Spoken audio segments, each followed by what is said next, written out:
Imagine Rome at the turning of an age. The Republic, once a proud theater of senatorial power and civic virtue, had torn itself apart in decades of civil wars. Wars that had raised and broken titans like Marius, Sulla, Pompey, and Caesar. For boys born into this world, the sound of marching legions and the rumors of prescriptions were not stories. They were the air they breathed. Publius Quinctilius Varus was one of them. He was born into a name that carried more shame than glory, and in his earliest years he learned that survival in Rome was not guaranteed by pedigree, but by one's ability to navigate storms of politics and blood. His father, Sextus Quinctilius Varus, had chosen poorly in the grand game of alliances.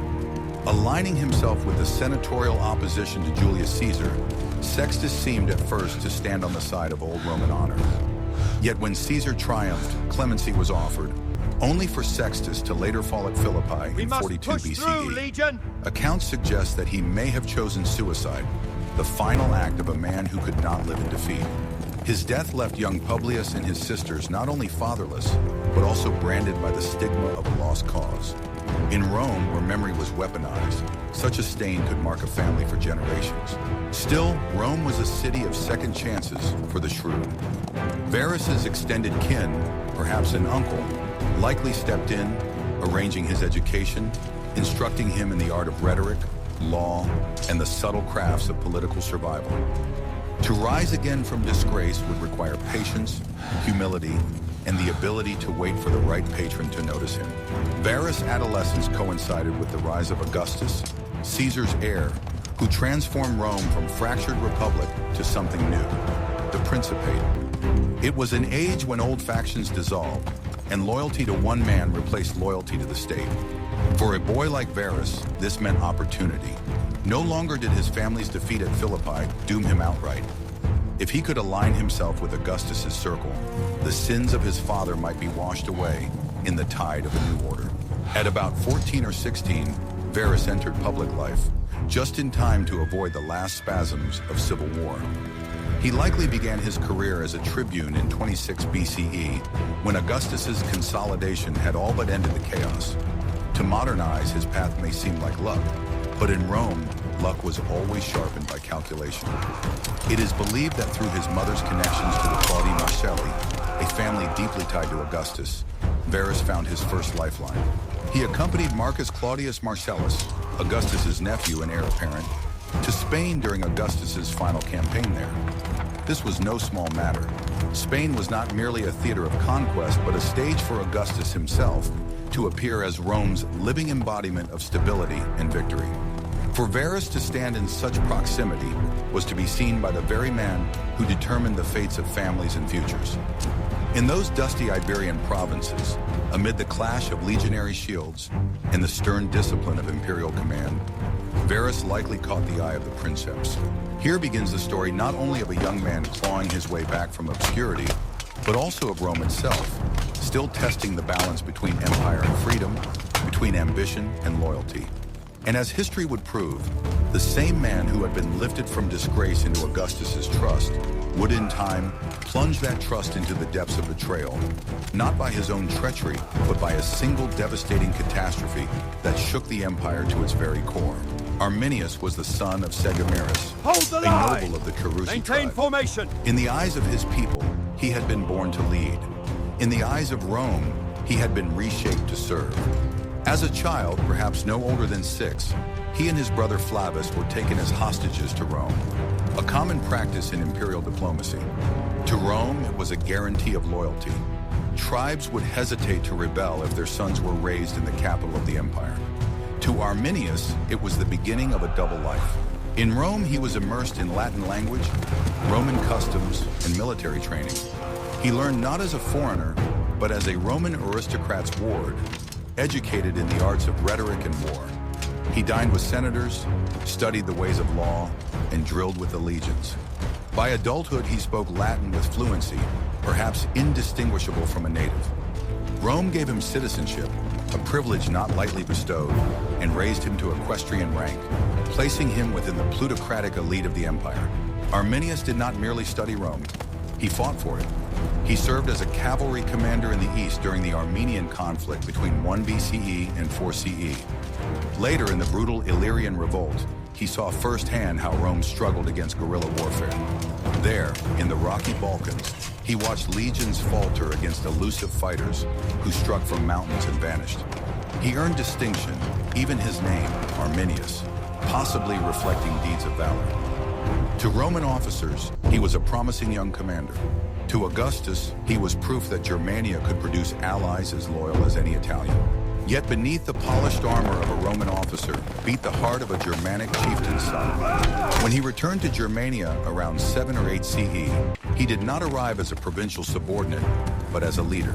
The Cherusci, proud and volatile, accepted him as their chieftain, seeing in him both Roman skill and native blood. This dual identity made Arminius uniquely dangerous. He could move easily between Varus councils and the secret councils of his countrymen. He dined with Varus, speaking as a trusted companion, while quietly weaving a network of alliances with neighboring tribes. He understood Roman arrogance as intimately as he understood Germanic pride, and he knew how to use one against the other. Rome thought it had forged Arminius into a weapon for empire. In truth, it had forged a weapon for rebellion. He had seen Rome's strength, but also its weaknesses, its reliance on rigid formations, its vulnerability to terrain, its complacency in the face of supposed allies. In Illyria, he had learned that Rome could bleed. In Germania, he was ready to make it bleed again. Meanwhile, Varus looked upon Arminius as an asset, a loyal Romanized noble who could bridge the divide between governor and tribes. He had no reason to suspect betrayal. To him, Arminius was proof that Germania was on the road to integration. To Arminius, Varus was walking blindfolded toward a precipice. And so, as the summer of 9 CE approached, the stage was set. Varus, with 3 legions and all the weight of Rome behind him, believed he was governing a subdued province. Arminius, cloaked in loyalty, was already sharpening the dagger of revolt. On the surface, Germania in 9 CE appeared calm. Markets functioned, councils met under Varus' watch, and Roman troops patrolled without major challenge. Yet beneath this veneer of order, Arminius was pulling invisible strings. Having won Varus' trust as both friend and ally, he used his position to weave together an alliance of tribes: Cherusci, Marsi, Bructeri, Chatti, and others, each of them tired of Rome's taxes, courts, and arrogance. The method was subtle. Arminius did not summon a sudden uprising, but spread whispers, promises, and oaths in sacred groves. He used Rome's own structures to his advantage. While auxiliaries from local tribes were mustered to serve Varus, Arminius quietly ensured that loyalty to him outweighed loyalty to Rome. What appeared to Varus as cooperation was in truth infiltration. There was, however, one man who saw through the deception: Segestes, a rival chieftain and father-in-law to Arminius. Segestes remained loyal to Rome, whether out of genuine conviction or rivalry against Arminius. He warned Varus directly. A rebellion was being planned. The tribes were restless, and Arminius was not to be trusted. Yet Varus dismissed the warning. To him, Segestes' words reeked of personal envy. After all, Arminius was not just a tribal chief, but a Roman citizen and equestrian, decorated for his service under Augustus. Varus chose to believe the loyal officer he dined with, not the rival whose motives he distrusted. It was a critical error, and one entirely in character for Roman governors on the frontier. Rome had long relied on hostages turned allies, trusting that Roman upbringing would bind them forever. Arminius seemed to embody that policy's success.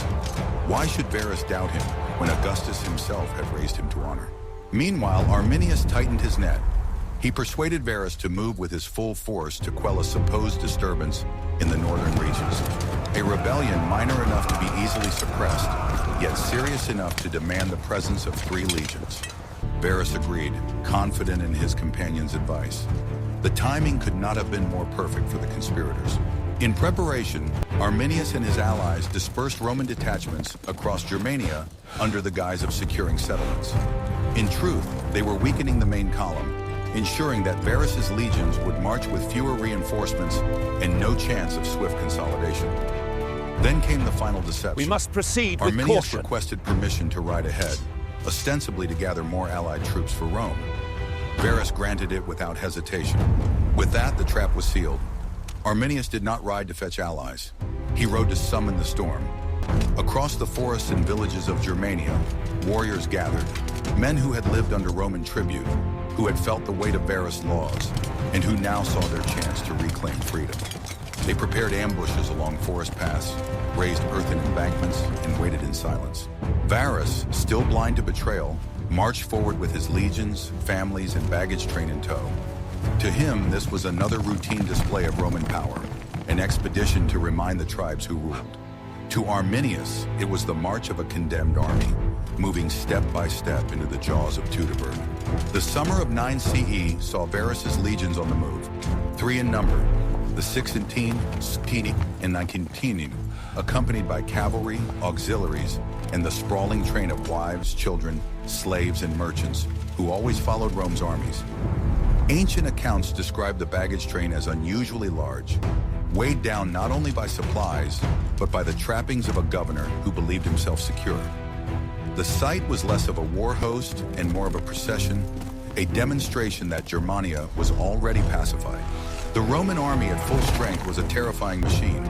Columns of soldiers marching in perfect order, scouts probing ahead, flanks secured by cavalry, engineers ready to throw up camps at nightfall. But in this campaign, discipline loosened. Veterans mingled freely with camp followers. The ranks were stretched across forest paths that twisted through ravines and marshes. Scouts, if sent at all, were few and complacent. Varus, reassured by Arminius, saw no reason to fear. Behind the scenes, Arminius had orchestrated every detail. He and his fellow conspirators had arranged for Roman detachments to be drawn away to distant settlements, under the pretense of security operations. Maintain your thinned formation. Varus's main Stay column, vigilant. leaving it vulnerable. Something is not Reports right of unrest to the north, fabricated by the rebels, lured Varus deeper into the forest. The path he chose, guided by Arminius himself, led into the heart of the Teutoburg wall, a dense tangle of woods and marshland. It was perfect ambush ground. The Germans had prepared earthen embankments along the paths, concealed behind trees, and had gathered warriors from multiple tribes. Archaeology confirms their planning. Shallow ditches, barricades, and makeshift fortifications marked the routes Varus would follow. To the Germans, the landscape was an ally. To the Romans, it was a labyrinth that unraveled their cohesion. At Porta Westphalica, near modern Minden, the legions made camp. They were only 60 kilometers from Calcris, the killing ground. To Varus, this was a routine march to show Roman strength and resolve. To Arminius, it was the moment when the jaws of his trap began to close. Then came the final deception. As the legions prepared to march into the forest, Arminius requested leave to ride ahead and summon more allied troops. Varus, trusting his friend, granted it. Arminius disappeared into the trees, not to bring reinforcements, but to gather the warriors of Germania. By prearranged signal, detachments across the land began slaughtering isolated Roman garrisons, while tens of thousands of German fighters converged on the path of Varus's main force. The legions marched forward, unaware that their doom was already sealed. Their governor, confident and unsuspecting, believed he was moving to suppress a minor disturbance. In truth, he was walking directly into one of the greatest ambushes Rome would ever face. The trap sprang shut in the shadow of the Teutoburg wall. As Varus' column wound its way through narrow paths hemmed in by thick forest and bog, the heavens opened. Rain lashed down in sheets, turning the soil beneath the soldiers' feet into a sucking mire. Cloaks clung heavy with water, shields grew slick, and bowstrings slackened uselessly in the storm. It was in this moment of vulnerability that the forest itself seemed to erupt. From behind the embankments hidden in the trees came a hail of missiles, javelins, spears, stones. They rained down on the stretched-out column, striking men, animals, and carts in sudden, chaotic violence. Germanic warriors, painted and shouting, surged from the shadows, their cries echoing in the downpour. Panic rippled through the column as soldiers tried to form ranks on terrain that betrayed them. Baggage animals bolted, wagons overturned, and the long line fractured. Varus faced an impossible choice. To stand still was to be slaughtered in place. To push forward meant deeper entanglement. He chose to move, driving his men toward the partially open ground near Oberesch, where they could regroup. Despite the chaos, the discipline of Rome asserted itself. Centurions barked orders above the storm, cohorts reformed as best they could, and the legionaries hacked their way forward. That night, drenched and shaken, they established a fortified camp. Even in disaster, Roman training endured. Ditches were dug, palisades raised, wounded tended. The legions still lived. But the first day had revealed the truth. This was no minor disturbance. It was a coordinated uprising. Varus must have realized, as he sat in his tent that night listening to the storm batter the walls, that he had been betrayed. Yet by then, his choices had narrowed to survival. He abandoned much of the baggage, ordering only essential supplies to be carried. The rest, treasures, wagons, even families, would be left behind. The Germans, meanwhile, tasted triumph. They had struck at Rome's pride and drawn blood. Arminius, who had vanished under the pretense of gathering reinforcements, now commanded the swelling forces of his confederation. Tribes that had wavered rushed to join him, sensing that Rome's might was not invincible after all. The night at Oberesh marked a grim turning point. Rome's greatest strength, its discipline, had preserved the legions for one more day. But the forest was not done with them, and the storm had only just begun. Advance the legions! Dawn broke over a sodden landscape. The rain still dripping from branches. Hold the line! The earth churned to mud by thousands of feet. At Oberesh, the Romans emerged from their makeshift camp, weary but determined. They had endured the first blow, and now Varus ordered a desperate gamble. Abandon the baggage train and march hard for the Rhine. The families, the merchants, the wealth, they would be left behind. Only speed and discipline could save the legions. At first, the plan seemed to work. The soldiers formed a partial battle line across the open pastures. Their standards raised high, their shields locked together in grim defiance. Step by step, they pushed forward, driving back probing attacks from Germanic skirmishers.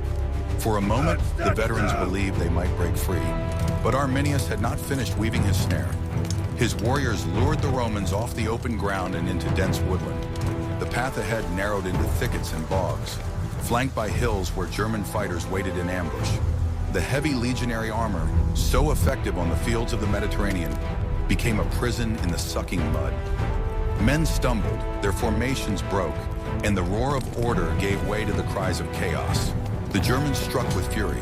Spears rained down from above, axes crashed against Roman shields, and warriors darted from cover to cut down isolated men before vanishing again into the trees.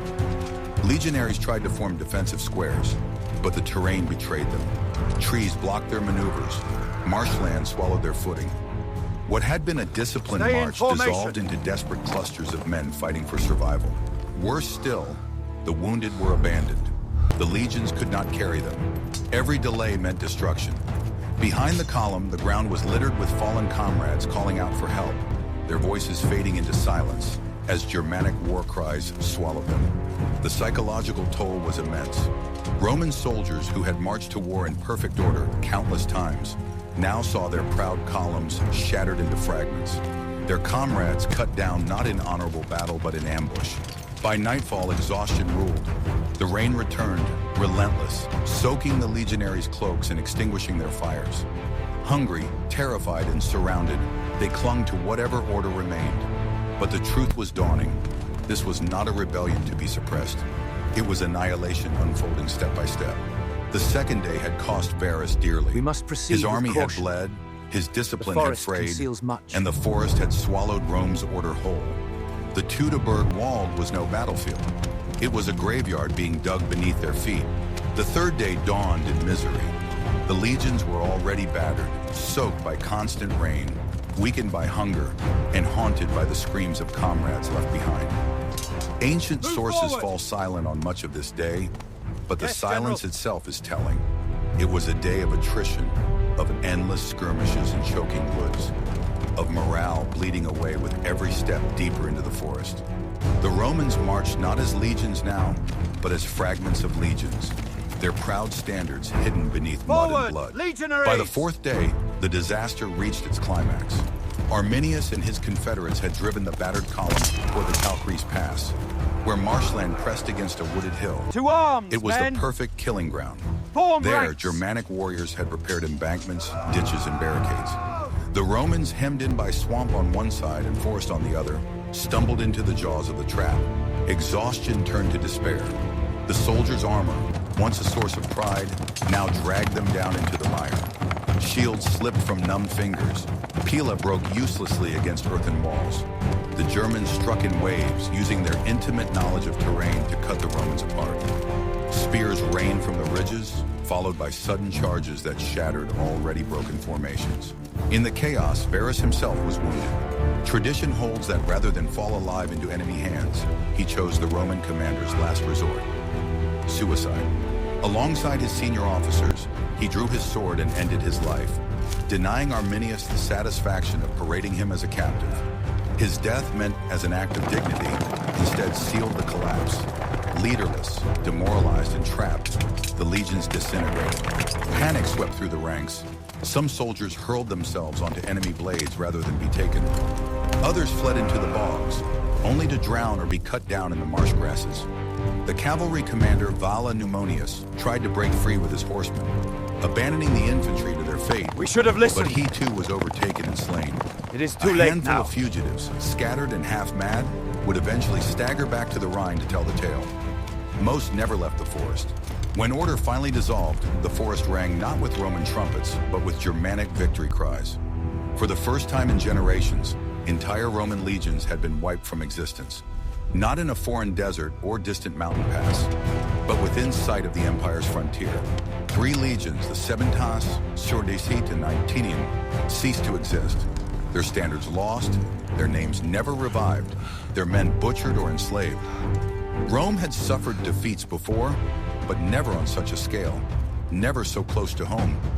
The Teutoburg disaster was not merely a military loss. It was a wound to the empire's pride, a scar that would haunt Augustus to his dying breath. When the killing was done, the battlefield became a place of horror. The survivors who had not taken their own lives were seized and subjected to punishments meant to terrify Rome itself. Ancient accounts describe mutilations so grotesque they seemed almost ritualistic. Eyes gouged out, tongues cut away, mouths sewn shut. Captured centurions and tribunes were dragged to sacred groves and sacrificed to the gods of the forest. Their blood spilled in ceremonies meant to cleanse Germania of Rome's domination. The rest, rank-and-file soldiers, camp followers, and women, were chained, enslaved, or ransomed back to their families at extortionate prices. But perhaps the deepest wound was not the slaughter of men, but the loss of Rome's sacred symbols, the legionary eagles. Each legion carried its aquila, a golden standard that embodied its honor and identity. To lose an eagle was a disgrace. To lose 3 was a calamity beyond reckoning. The Sixtine and Resuscitine and 19 were wiped so completely from existence that their numbers were never reconstituted, a permanent mark of shame burned into Roman memory. For the Germanic tribes, the battlefield was both vengeance and declaration. At Calcarees, Rome had been humbled. Men who had long endured Roman taxes and judgments now saw with their own eyes that the empire could bleed. Victory songs rang out in the forests, and word of the triumph spread like wildfire from tribe to tribe. Allies who had hesitated now rushed to Arminius' banner, eager to share in the spoils and to rid their lands of Roman garrisons. When Roman patrols and scouts eventually ventured back into the Teutoburg vault, years later, what they found was ghastly. Skulls nailed to trees, bones scattered in shallow graves, rusted weapons lying where men had fallen.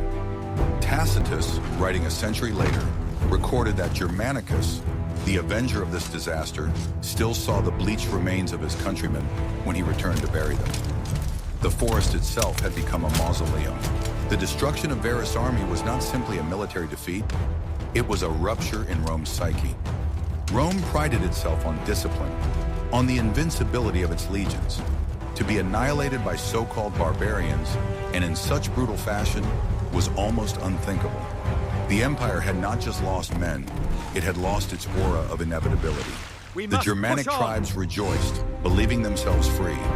Rome reeled, struggling to comprehend how 3 of its legions had been swallowed by forest and storm.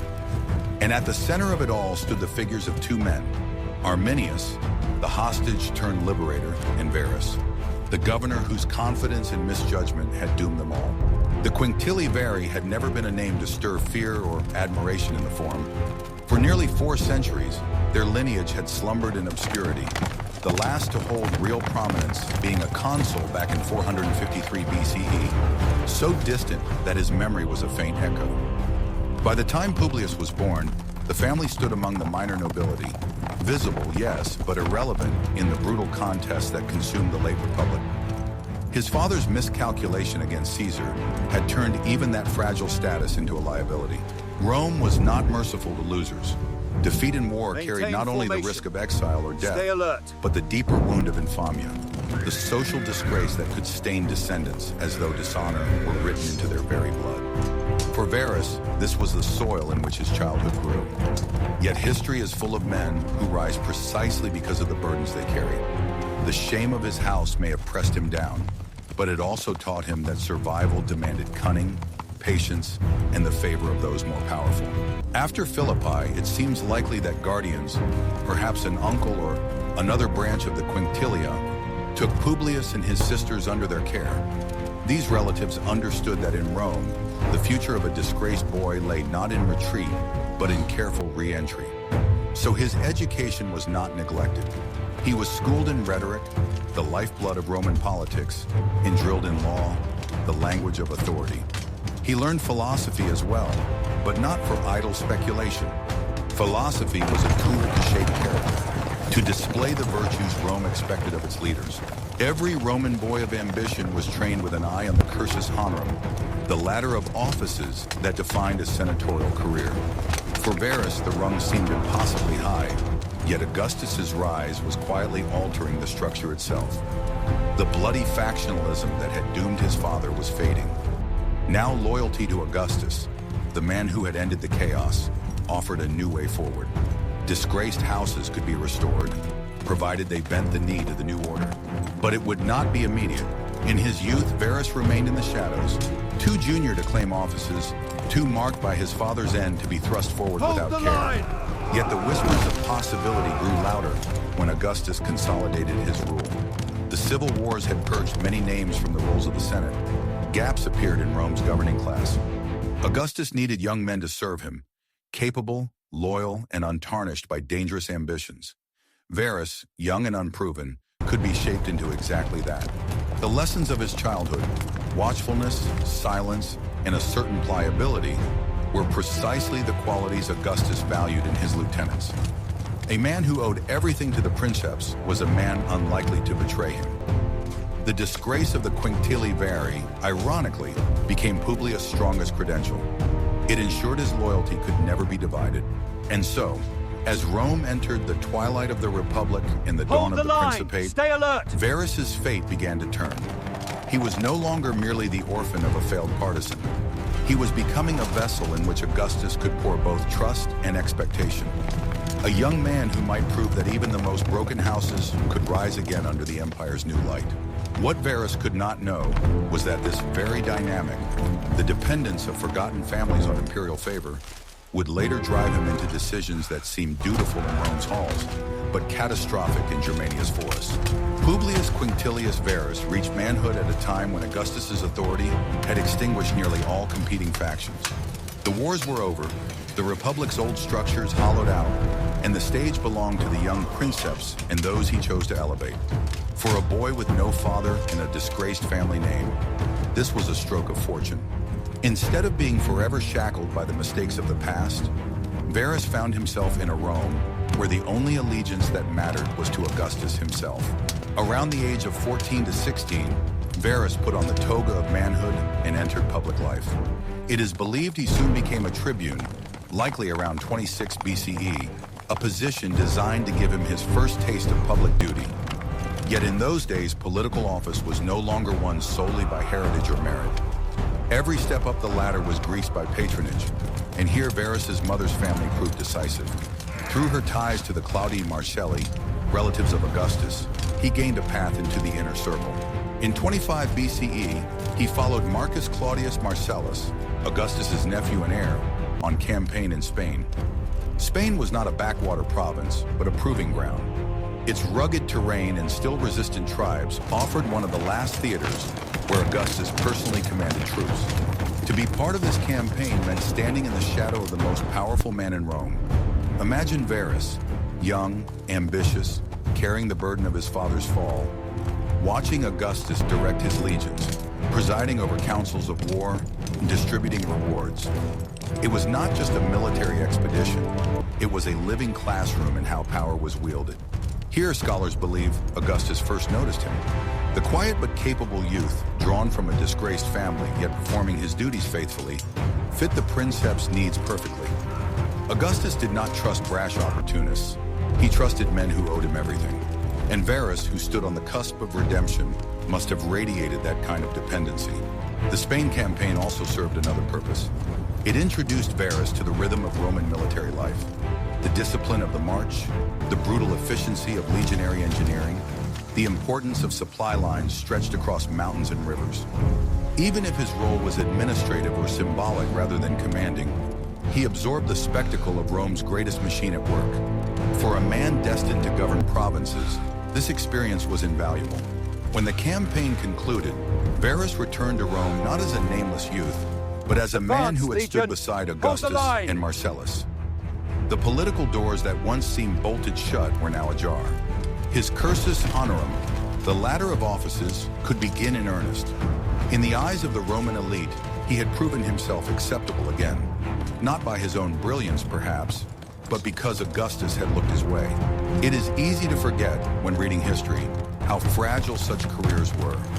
A single misstep, a misplaced word, or the fall of a patron could undo years of careful maneuvering. Varus' youth had trained him in caution, and caution would become his armor. But Rome was not a place where armor always held.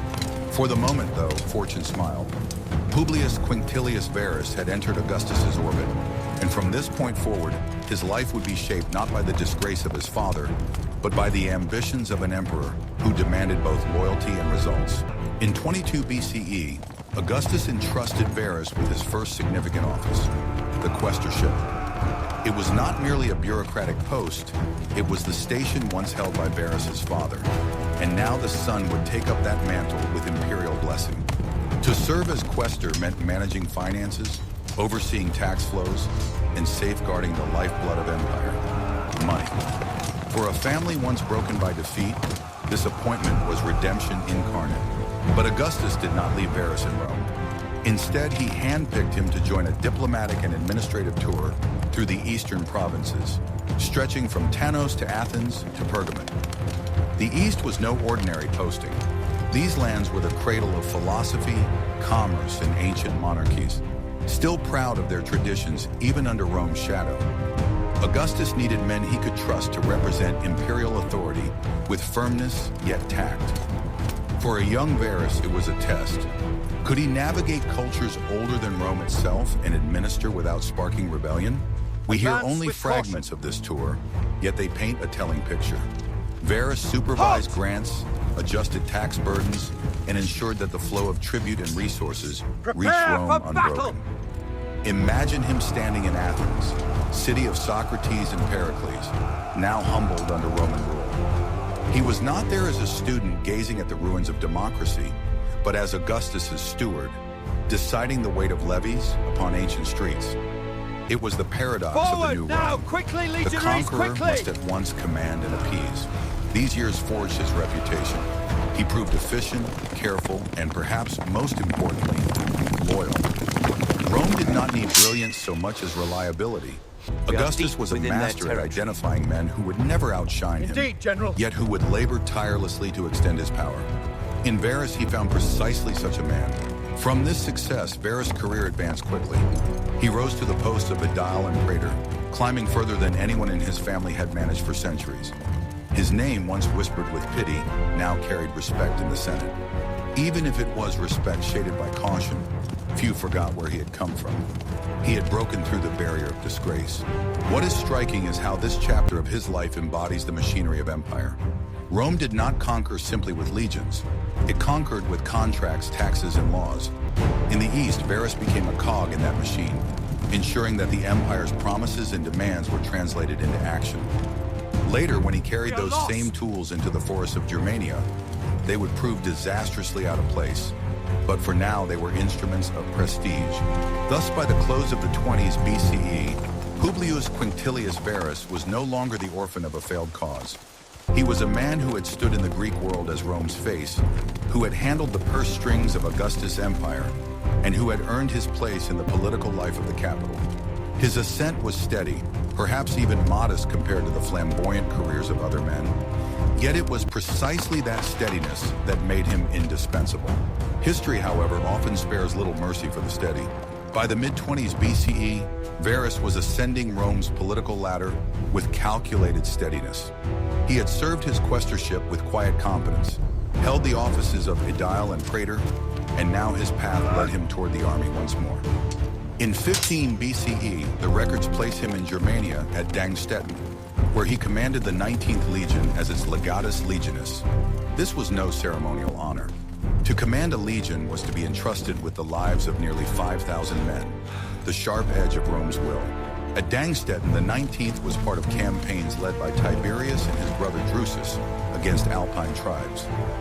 These campaigns were brutal, fought in narrow passes where avalanches and starvation were as deadly as enemy spears. The Alpine tribes did not meet the legions in open battle, but melted into the mountains, harassing supply lines, striking at the vulnerable, and disappearing into snow. For Roman officers, it was a lesson in patience and endurance. Varus was no great battlefield innovator. There is no record of him winning personal glory. But he was present, enduring the same hardships as his men. And this in Rome was enough to build credibility. When he returned to Rome in 14 or 13 BCE, fortune smiled again. He married Vipsania Marcella, daughter of Marcus Agrippa, Augustus's right-hand man, and one of the greatest generals Rome had ever produced. The bride was only 12 years old, common enough for elite unions in Rome, but her lineage was priceless. With this marriage, Varus became brother-in-law to Tiberius. He had leapt from provincial commander to the very core of Augustus's extended family. It was an extraordinary climb. For a family long forgotten and disgraced only a generation earlier, the leap was nothing short of miraculous. His elevation was marked the same year when he and Tiberius served as joint consuls in 13 BCE. To share the consulship, the highest annual office of Rome, with Augustus's stepson, was a dazzling prize. Varus had reached the peak of public honor, his name carved into Rome's calendar, his dignity acknowledged across the empire. Yet if his rise seemed unstoppable, it was also fragile. After Agrippa's death in 12 BCE, the balance of power within Augustus's family shifted. Drusus, the younger brother of Tiberius, began his rapid ascent, while Tiberius himself would later enter into voluntary exile. Varus's fortunes, tied by marriage to Agrippa's line and to Tiberius, would ebb and flow with the tides of dynastic politics. For now, though, he basked in his triumph. He had marched with legions through Alpine snows, married into Rome's ruling dynasty, and reached the consulship before middle age. To his contemporaries, he seemed the perfect model of a loyal servant to Augustus, steady, reliable, and rewarded with honors that would have been unthinkable in his father's time. But history has a way of turning triumph into prelude. Varus's rise was not the end of his story. It was the stage setting for a fall so catastrophic that even his consulship and his family ties could not shield him from the judgment of posterity. The consulship of 13 BCE marked the high tide of Publius Quinctilius Varus's prestige. For a man whose father had died in disgrace at Philippi, the symbolism was immense. The family name, once tarnished, now shared the highest office in Rome with Tiberius, Augustus's own stepson. The marble fasti, the public calendars inscribed with the names of consuls, would forever bear Varus, carved into history beside the heirs of empire. And yet this triumph was not his alone. In Rome, marriage was not simply a union of hearts, but a weapon in the arsenal of politics.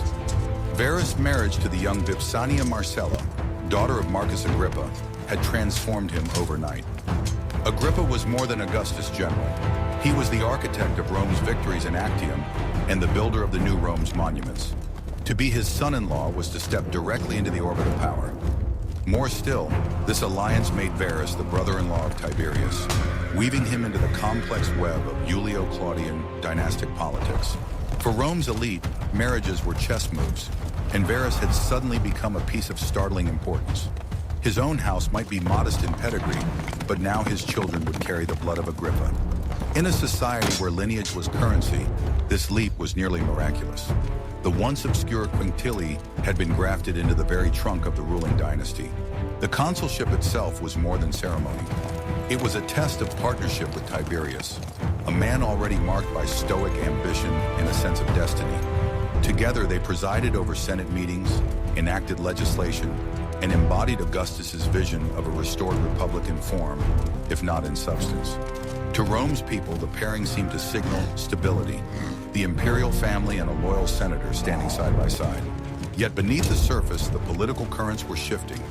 Agrippa's sudden death in 12 BCE tore a hole in Augustus's careful succession plans. Drusus, Tiberius's younger brother, began to rise with dazzling speed, overshadowing his sibling and, by extension, Varus. Tiberius himself, frustrated and embittered, would soon step away from public life in a self-imposed exile on Rhodes. Varus, tethered by marriage to this faltering line, suddenly found his fortunes less secure. Still, Rome was watching. To be consul meant more than wielding authority. It meant being seen, recognized, and remembered. Crowds thronged the forum to glimpse the men whose names gave the year its title. Priests invoked those names in sacred rituals, and magistrates inscribed them on documents across the provinces. For one shining year, Publius Quinctilius Varus was not the son of a defeated partisan, nor the quiet administrator of Augustus's provinces. He was consul of Rome, a living symbol that even families fallen into disgrace could, under Augustus's new order, be restored to dignity. But history has little patience for fragile triumphs. The consulship was both pinnacle and pivot. From here, Varus's path would twist once more, into the governorships that tested his competence, into the politics that tested his alliances, and ultimately, into the forests of Germania, where the legacy of his consulship would mean nothing at all. After the consulship, Varus' career shifted from the dazzling visibility of Rome to the quieter but weightier responsibilities of the provinces. His first major post was the proconsular governorship of Africa in 8 BCE. Africa was no small prize. It was the breadbasket of the empire, its vast fields of grain feeding the teeming masses of the capital. To govern Africa was to hold Rome's stomach in one's hands. Curiously, the sources say almost nothing of Varus's tenure there. Silence in history often speaks volumes. It suggests a governorship without crisis, without rebellion or famine, smooth administration rather than glory. In Rome, this was considered success. A governor who kept grain ships sailing on time was worth more to Augustus than one who won a minor battle. Varus's earlier experience as quaestor, carefully balancing revenues and taxes in the east, had prepared him well. But his next posting would not be so quiet. By 7 BCE, Varus had been transferred to Syria, one of the empire's most complex and volatile provinces. Syria was the gateway to the east, home to wealthy cities, strategic trade routes, and restless populations.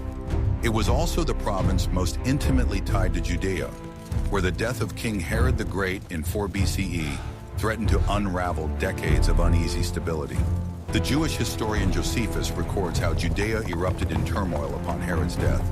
Pretenders rose, mobs rioted, and towns defied Roman oversight. Varus, as governor of Syria, was thrust into the storm. He marched with legions to put down revolts, crucified thousands of rebels, and restored order with ruthless efficiency. Josephus, no admirer of Roman brutality, nonetheless conceded Varus's effectiveness. Augustus, too, seems to have been satisfied. The governor had quelled a province without hesitation, reminding all of Rome's iron hand. Yet not all voices agreed. The historian Velleius Paterculus accused Varus of enriching himself during his tenure in Syria, of siphoning wealth to become a rich man. Whether this was slander or truth, the charge reflects a reputation that clung to him, that of a man more comfortable with taxes and treasures than with swords. He had proven competent, yes, but whispers suggested he was also greedy, perhaps careless, and reliant on the structures of empire rather than his own judgment. Still, Augustus rewarded him. Rome needed men like Varus, loyal, experienced, and unafraid to employ terror when necessary. He had navigated the complexities of the East, administered its wealth, and returned its rebellious provinces to obedience. To Augustus, that was proof enough. And yet history is cruelly ironic. The very skills that served Varus in Africa and Syria, the imposition of taxes, the enforcement of Roman law, the reliance on intimidation, would later prove disastrous when he carried them into the wild forests of Germania. There, against tribes who valued freedom above all else, the governor's heavy hand would ignite flames that no legion could extinguish. After Syria, Varus fades from the record for nearly a decade. These silent years between 12 and 8 BCE, and again after 4 BCE, are a shadowed stretch where historians can only speculate. Some believe he continued to serve under Drusus or Tiberius as a legionary legate, carrying out the unglamorous but essential work of military command. Others suggest he remained in Rome, awaiting another appointment, his career stalled by the shifting fortunes of Augustus's heirs. The uncertainty of this period is telling. Roman politics was a dangerous ocean, and Varus's vessel was tied to the fates of others. With Agrippa dead, Drusus rising, and Tiberius exiling himself to Rhodes in 6 BCE, Varus's carefully built connections weakened. His first wife, Vipsania Marcella, had either died or been divorced by this time, further loosening his ties to Agrippa's powerful line. Once again, Varus found himself navigating unstable waters. It was only in 2 BCE that his fortunes brightened again. That year he remarried, this time to Claudia Pulchra, Augustus's niece and cousin to Tiberius. The union was more than personal. It re-anchored Varus within the Julio-Claudian dynasty at a moment when Tiberius was preparing to return to Rome after years of self-imposed exile. The deaths of Augustus's grandsons, Gaius and Lucius Caesar, had shattered earlier succession plans and opened space once more for Tiberius, and, by extension, for those bound to him. When Tiberius returned to power in 4 CE, Varus's position improved dramatically. His marriage into the imperial family now bore fruit, restoring him to Augustus's good graces. The old stigma of his father's death was long forgotten, replaced by the credibility of decades in imperial service. He had governed provinces, raised wealth, suppressed rebellion, and shown unyielding loyalty to the regime. By 7 CE, Augustus entrusted him with a new and critical assignment: to govern the freshly conquered territories of Germania. We must find a way through this forest. It was the culmination of his long journey from disgrace to power. For the Quinctilius Varus, this was redemption fulfilled. A family once shattered at Philippi, now restored at the empire's frontier. But the appointment carried hidden danger. Germania was no Syria or Africa, where Rome's authority was long established. It was a frontier in the truest sense, filled with proud tribes who had accepted Roman gifts and markets, but not Roman chains. Varus, trained to govern through law, tribute, and the machinery of empire, was about to confront a world where those very tools were tinder for revolt. In hindsight, his career seemed to arc toward destiny. Each step, the financial oversight in the east, the firm hand in Syria, the reliance on law and taxes, had prepared him for administration. Yet these same instincts would soon betray him, for Germania was not a land to be administered. It was a land waiting to explode. In the year 7 CE, Publius Quinctilius Varus crossed the Rhine to assume control of Rome's newest prize, the province of Germania. For nearly 2 decades, Rome had been pressing into these lands, not with sudden conquest, but with gradual encroachment. Forts here, roads there, markets sprouting in the clearings of dark forests. The Rhine was no longer the empire's edge, but its artery, pulsing with legions and merchants. Now Augustus placed Varus at its head, not merely as a military overseer, but as the man who would turn these untamed lands into a Roman province. Germania was unlike any territory Varus had governed before. Africa had been steady, its wealth already integrated into Rome's economy. Syria had been ancient, rich in cities and long accustomed to imperial masters. Germania was raw. Its tribes, the Cherushi, Bructeri, Marsi, Chatti, and many more, were fragmented, proud, and fiercely independent. They had no single king to negotiate with, no ancient bureaucracy to co-opt. To rule Germania was to tame a dozen fires burning at once. Varus set about doing what Roman governors were trained to do: impose law. He introduced Roman courts, summoned Germanic chieftains to curial councils, and extended taxation deeper than before. Markets, once a novelty, became mandatory points of contact, and with them came the obligations of tribute. Archaeological evidence from walled Germis suggests that Rome even began constructing planned towns with forums and Roman-style layouts. Clear signals that Augustus intended not just occupation, but transformation. But the methods that had succeeded in the east and south rang hollow here. To the Germanic tribes, Roman law was not a gift, but a chain. Taxation was not a civic duty, but humiliation. Even markets, those engines of Roman wealth, smelled of dependence, tying their livelihoods to foreign overseers. Varus, experienced in the art of provincial governance, may have believed he was simply accelerating a process already underway. Instead, he was stirring resentment into rebellion. Ancient historian Cassius Dio later wrote that Varus was the first to impose heavy tribute on the Germanic peoples. Whether this is exaggeration or not, it captures the sentiment of the tribes. Rome had crossed from ally to master. Resistance, long simmering, was reignited. For Varus, this was not immediately visible. On the surface, Germania seemed pacified. Chieftains attended his councils, auxiliaries from local tribes fought alongside his legions, and Roman forts dotted the landscape in orderly lines. To Augustus, it appeared as though a frontier province was being born. To the Germanic people, however, the shadow of Rome had grown intolerable. It was into this fragile balance that another figure stepped, one who knew both the pride of the Germans and the methods of the Romans. His name was Arminius, and his destiny was to turn Varus' careful administration into Rome's greatest humiliation.